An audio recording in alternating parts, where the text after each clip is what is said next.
Herinandro ny fahamarinana, fandarana manokana iarahanao amin'ny chaîne d'honnêteté toy hivaka ny fahamarinana. Isanandro ny 2 hatramin'ny 7 Desambra. Andiniantsika no ahevitra hoe mitady mpianatra iarahan'ny miasa Jesosy Kristy anasitrana ny tantsika. Andro voalohany.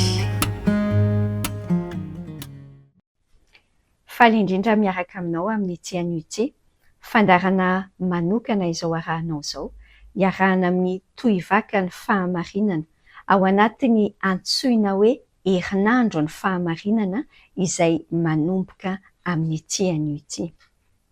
Manasanao ary hanaraka tsy tapaka an'izany mba ahafahantsika sainao miara-mitodika any amin'ilay hany afaka manasitrana an'ity nosy malalantsika ity, an'ity tanindrazantsika ity, mitodika any amin'Andriamanitra izay ravako. Misy tenin'Andriamanitra fototra iorenan'ity tohivaka ny fahamarinana ity any amin'ny tantara faharoa any, toko 7:440. Mety efa hainao tsenjery ve izany teny izany? Ampatsahiviko anao nge le teny izao le voasoratra any amin'ny anaran'ny Tompo hoe raha ny oloko i Andriamanitra izay nantsoina amin'ny anarako no avy hanetry tena, hivavaka, hitady ny tavako ary hiala amin'ny ratsy fanaony, dia hiaino any an-danitra aho ka hamela ny elony ary hanasitrana ny taniny. Tenin'Andriamanitra iorenan'ity fikambanana manokana miady amin'ny kolikoly, i fikambanana kristianina miady amin'ny kolikoly ny tohivaka ny fahamarinana, miorina amin'izay tenin'Andriamanitra tsy miova izay. Hifampahery amin'izany indrindra isika ao anatin'izao herinandro izao. Raha sitraka ao etỳ ampiandohany ity fiombonantsika ity anio, andao anie hiara hivavaka isika. Andriamanitra iray indreto izahay miaraka manatona anao amin'ny anaran'i Jesosy Tomponay, misaotra anao ny amin'izao fotoana sarobidy izao, ahafanay miaraka miato kely, miaraka manongila tsofina hiaino izay lazainao aminay. Fa ianao Andriamanitra tsy miova amin'ny teninao ary marina amin'ny teninao ianao. Tena tian'ity Madagasikara ity ianao, te hanasitrana ny firenenay ary miantomboka aminay izany. Amin'ity an'ity mitenena aminay tsirairay avy ary ampiasao izao fandarana manokana izao hikasika olona maro, hamoanay rehetra mihitsy izahay izay mitolona ny tenanay ho kristianina olonao. Andriamanitra miasa feno ny fanahinao ny miasa any anatinay, amin'ny anaran'i Jesosy no anaovanay ny vavaka. Amen. Araka ny teny nambarako anao teo, tsy miova ny tenin'Andriamanitra tao anatin'iny tantara faharoa toko 7:440 iny. Manambara mazava fa raha ny oloko i Andriamanitra, ny olon'Andriamanitra izany, tena marina amin'ny teniny io Andriamanitra io, kanefa ohatra ny efa ela ihany izay tsika sainao no miandry, no mitazana, aiza ihany izao fanasitrana nataon'Andriamanitra izao. Efa toa haintsika tsenjery loatra le zavatra anankiefatra tadiavin'Andriamanitra, takian'Andriamanitra amin'ilay hoe olony ho ataony. Ary mety efa ianao angamba ny miteny ombieny hoe tootry ny efa ataoko dia efa ataoko izany efa ataonay fa aiza ihany aza. Dia eo koa izany miara-mandinika aminao hoe fa aiza ara izany ny tena olana. Ary sao dia tsy any amin'ilay zavatra mila atao ny olana, fa sao dia any amin'ilay olona manao azy. Andraso anie hiverenantsika sainao vetivety ilay tenin'Andriamanitra teo milaza hoe raha ny oloko izay natsoina amin'ny anarako, hoy ny Tompo, no avy hanao an'ilay zavatra anankiefatra hoe manetry tena, mivavaka, mitady ny tavan'Andriamanitra, miala amin'ny ratsy fanao. Dia izay Andriamanitra ilay miaino, dia mamela ny heloka ary manasitrana ny tany. Ny fanontaniana ravako dia ity: sao dia mila miverina aloha tsika sainao misaina hoe fa tena olon'Andriamanitra tokoa ve izany? Izao sy ianao. raha ny oloko. Sao dia mba diso hevitra latsika senao fa tsy olon'Andriamanitra. Akory kay? Fiheveran'ny be sy ny maro havako ny amin'izany hoe olon'Andriamanitra izany. Asa re inona ny fiheveranao azy? Inona izao ny fieritreretanao an'izany hoe olon'Andriamanitra? Mety hoe mpandeha any am-piangonana, mety hoe mpanao asa tsara be da be, mety ho an'Andriamanitra, mety ho an'ny tanindrazana, mety ho amin'ny fiarahamonina. Zany ve ny antsoina hoe olon'Andriamanitra? Na inona daholo no mety antsoinao azy, olo-marina sa olona manahoana? Kristianina hoe? Ohatran'ny be kristianina be mihitsy eto amin'ity firenentsika senao ty. Io Andriamanitra io dia mazava fa mitady ny olony izy. Tsy mitady olona tsotra fotsiny amin'izao fa mitady ny olony mba hanasitranany ny tanitsika. Fa iza nefa izany olony izany? Iza le hoe anazy? Aleo izy Andriamanitra mihitsy no hamaly azy. Fa tsy tsika senao fotsiny no hieritreritra eto am-pitoerantsika eto hoe za izy io, lalina be mantsy raha ohatra ka miteny an'izany tsika nefa izy teny hoe tsy fantatro akory ianao, hatrizay. Andao tsika senao hijery tenin'Andriamanitra anankiray mamaly an'izay fanontaniana izay indrindra any amin'ny Jaona. Tenin'i Jesosy izay any amin'ny Jaona 9 andininy 1:30. Sokafa eny amin'ny baibolinao ao amin'ny Jaona 9 andininy 1:30 zao tsara ny tenin'ny Tompo hoe hoy Jesosy tamin'ireo jiosy nino azy. Raha maharitra miteniko ianareo dia ho mpianatro tokoa. Raha vakintsika amin'ny dikateny iombonana izany tenin'Andriamanitra izany dia izao ny soratra hoe dia hoy Jesosy tamin'ireo jiosy nino azy, raha maharitra mitana ny teniko ianareo dia ho mpianatro tokoa. Raha saintsika havako amin'izay miainga amin'izay tenin'Andriamanitra izay, mizara telo mazava ny olombelona eto ambonin'ny tany. Misy aloha ny olona izay andeha ambarako hoe tsy kristianina ninonina mihitsy izy tsy miasa saina amin'izany maha-kristianina izany. Misy indray ny karazany faharoa tena mihevitra ny tenany fa kristianina kanefa tsy mpianatry Jesosy.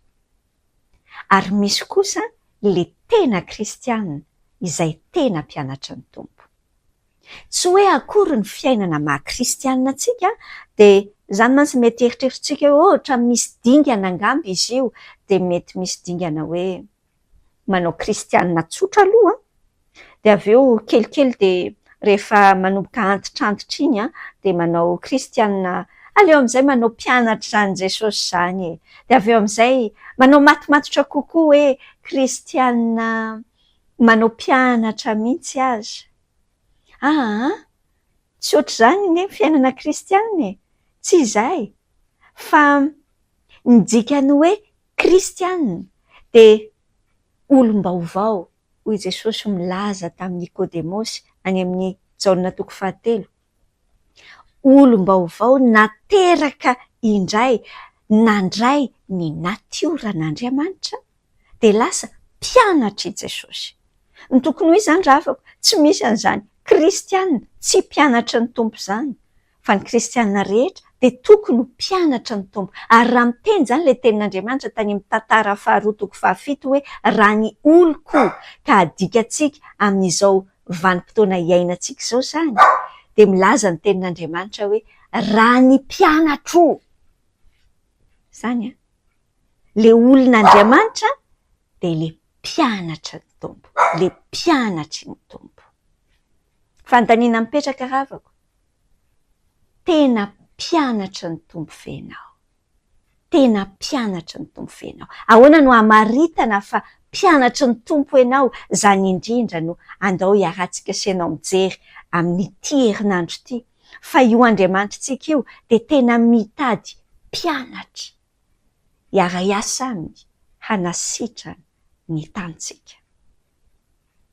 Raha jerentsika ilay teny tao amin'ilay Jaona toko 9 teo, dia hoy ilay tenin'Andriamanitra milaza hoe Jesosy milaza an'ireo olona milaza ny tenany fa mino azy hoe raha maharitra amin'ny teniko ianareo dia ho mpianatra tokoa. Fa inona tsara aloha ny ambaran'i Jesosy amin'izany hoe ny teniko izany. Asa raha voamarika aho fa ilay tenenin'i Jesosy ao anatin'ilay izy dia tsy miteny izy hoe raha maharitra amin'ireo teniko, fa hoy izy hoe maharitra amin'ny teniko.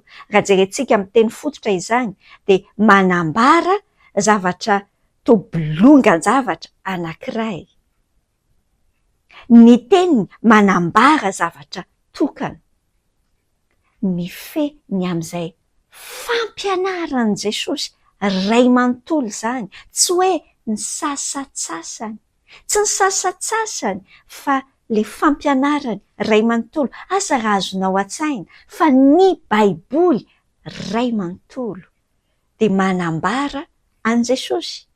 Any amin'ny Jaona toko 5 ary amin'ny 5:7 dia miteny Jesosy hoe dinihanareo ny soratra masina satria ataonareo fa ao aminy ahitanareo fiainana. Ny soratra masina hoy ny Tompo no manambara azy. Rehefa niresaka tamin'ilay lehilahy kely anankiroa, mpianatra anankiroa teny amin'ny lalan'ny Emaosy koa ny Tompo dia nilaza izy any amin'ny Loka toko 4:27 fa ny soratra masina miainga tany amin'ny tantaran'i Mosesy ny mpaminany dia manambara azy Jesosy. Manambara ny Tompo. Ny dikany ilay hoe tenin'Andriamanitra izay mila tazomintsika sy aretantsika dia tsy hoe fahalalahana mahabelo fotsiny, tsy hoe fahaiza-miteny, fahaiza-mikabary, moral, tsara lahatra dia asiana haingo-teny hoe Jesosy na hoe Tompo avy eo amboniny. Tsy izay. Fa le tenin'Andriamanitra mihitsy, le tenin'Andriamanitra ray manontolo. Ahoana no hiazonantsika, ahoana no hitazomantsika an'izany raha tsy eo an-tanantsika akory ary le izy?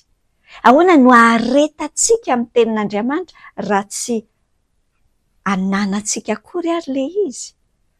Ora havako, mila anananao ny tenin'Andriamanitra. Izany no mamaritra hoe mpianatra ny tompontsika manana ny tenin'Andriamanitra. Manontany anao azo, inona nga zao ny zavatra eny an-tananao eny? Na hoe andeha ataontsika hoe inona ny zavatra mameno ny saintsika, na hoe mitazona, miazona, misintona ny fifantohantsika ao anatina tontolo andro anankiray. Ohatran'ny hoe mora voasintony ny vaovao ratsy izany tsika asiana hoe rehefa misy vaovao ratsy dia ranga daholo na sofina na maso inona hony? Dia izay no ao anatintsika ao. Ohatran'ny mora voasintony izay azahoana vola, ranga be mihitsy vao misy resaka vola. Mora voasintony ny sitrany haikely, toa izany no miazona ny fifantohantsika asiana ao. Rehefa misy tranga miseho ve? Moa ve misy tenin'Andriamanitra hitodiantsika? Fa izany ange ny antsoina hoe mpianatra ny Tompo hoe mitodika any amin'ny tenin'Andriamanitra, fa tsy mierikerika amin'ny zavatra isan-karazany eto ambonin'ny tany fotsiny. Misy tenin'Andriamanitra andehanan'ny saintsika ve?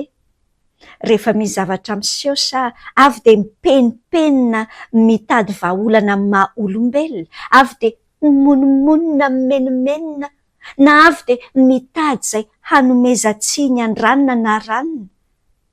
Ora havako,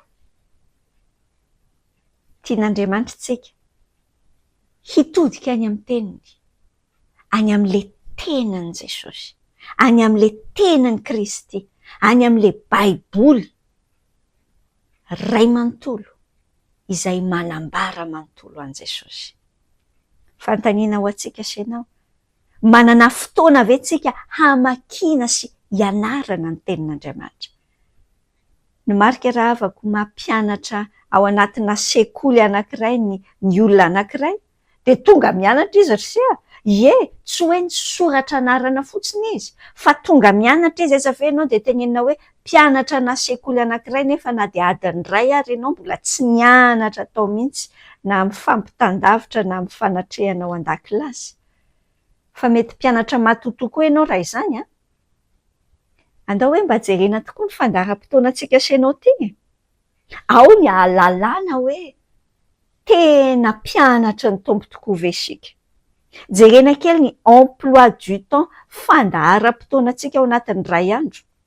Misy fotoana hamakiantsika ny tenin'Andriamanitra, hianarantsika ny tenin'Andriamanitra ve? Raha ohatra ka indray mandeha isan-kerinandro ihany izany ny ananantsika na isaky ny krismasy ihany ry dia azafady ry efa izany ny mbola mampiletika an'ity firenentsika ity any ambanin'ny tany any. Satria ahoana? Satria tsika senao mieritreritra hoe olon'Andriamanitra nefa kay tsy mpianatra Jesosy akory. Teboka farany izay tsy piantsika senao amin'ity an'io. Ilay tenin'Andriamanitra miteny amintsika hoe raha maharitra amin'ny teniko ianareo. Amintsika teny ombonana izy miteny hoe raha maharitra mitana ny teniko ianareo. Inona ny dikan'izany re? Inona ny pratikan'izany amin'ny fiainako sy amin'ny fiainanao? Manohy, mankatoa izay lazain'ilay tenin'Andriamanitra. Izany ange ny dikany hoe maharitra ao amin'ny tenin'Andriamanitra. Eny re, ohatry ny tena be dia be mihitsy ny tenin'Andriamanitra toa haitsika senao tsenjery. Tsy ny fahaizantsika azy ange no midika hoe haitsika le izy ka tena hoe kristiana hoantsika se. Ny fampiaratsika azy, ny fankatoavantsika an'izany tenin'Andriamanitra izany. Tsy resaka fihetsem-po indray mielatra ny ravako hoe ny maha-kristianina tsika. Eny re, hitako mihitsy mety hoe mitovy antsika sy ianao. Toa mahery fo be tamin'iny fotoana nitokanana diakona, tokanana ny rehetrarehetra mihitsy mpandray fanasan'ny tompo, diakona, olona, mpiandry, inona daholo fahasoavana be. Fa izao nataontsika inona daholo izany izao ilay tenin'Andriamanitra efa nianarantsika hatramin'ny sekoly alady tamin'ny nanomboka 3 taona ka mandra-pahatonga 4 taona ianao izao. Adinon'ny tompo amintsika anie ireny. Ny tena mpianatra ny tompo dia manohy, mankatoa an'io Jesosy io. Fankatoavana miainga amina finiavana avy any anatin'ny fotsika any. Finiavana feno faharesen-dahatra. Resy lahatra tanteraka hoe tia io Andriamanitra io satria izany no hitako ao anatin'ny teniny ao. Izany ange ny dikan'ny tenin'Andriamanitra. Taratasy-pitiavan'Andriamanitra ho aiso anao na nitenenany na nolorany an' Jesosy. Hitenenany amintsika ny zavatra nataony tamintsika na nolorany an' Jesosy hisolo atsika mba tsy isika no ho faty no ny helokontsika fa nalohany izay trosam-pahotantsika izay. Dia afaka miaina afaka isika senao. Rehefa hitako tao amin'ny teniny izay fitiavany azay, dia ahoana? Dia tonga mihitsy any anatiko any, voatosika izay fitiavany izay ho tsary Paoly apôstôly miteny hoe ny fitiavany Kristy no maniry anay. Ho ravako, izany olona resy lahatra ny fitiavan'i Jesosy izany no tsy misy intsony ve? Andeha ataoko hoe tsy misy intsony fa toa mihavitsy dia mihavitsy amin'ny firenentsika. Tsy tahaka ny tamin'ny andro lasa, toa tamin'ny andro lasa dia nisy an'izany rasalama martiora, nisy martiora be da be, vonona ny ho faty. Vokatry ny fankatoavana an'izany Andriamanitra hitany ao anaty Baiboly izany. Izany ravako no tadiavin'Andriamanitra amiko sy aminao ankehitriny. Vokatry ny fandraisantsika ny teniny, vokatry ny fandraisantsika ny teniny, dia vonona isika ny ankatoa azy. Mitady tena mpianatra io Andriamanitra io. Tena mpianatra tia sady mankatoa ny teniny. Mijoro amin'ny fahamarinana, ninninina, sandany. Mijoro ho an'ny tompo. Zary sakaiza. zaravako voninao amin'izany ary ianao andao hiaraka isika fa izany ny tadiavin'ny tompo tena mpianatry ny tompo anasitranany an'izao firenena izao.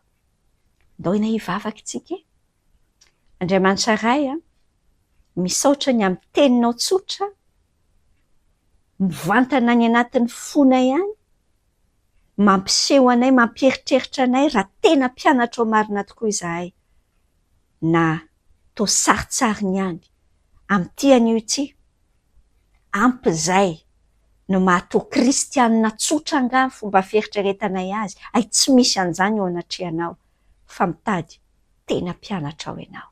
Vonin'izahay Jesosy raiso ny fanoloran-tenanay tsotra tsy hainay amin'izao izany fa mila ny fanahinao izahay miasa ty anatinay manome anay fahasahina hijoro amin'izay teninao fantatray na inona sandany sitrano ny taninay amin'ny anaran'i Jesosy.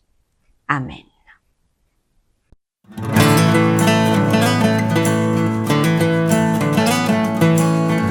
Izay mangala kolokolo no velona boabolana fa 5:7 tapany by.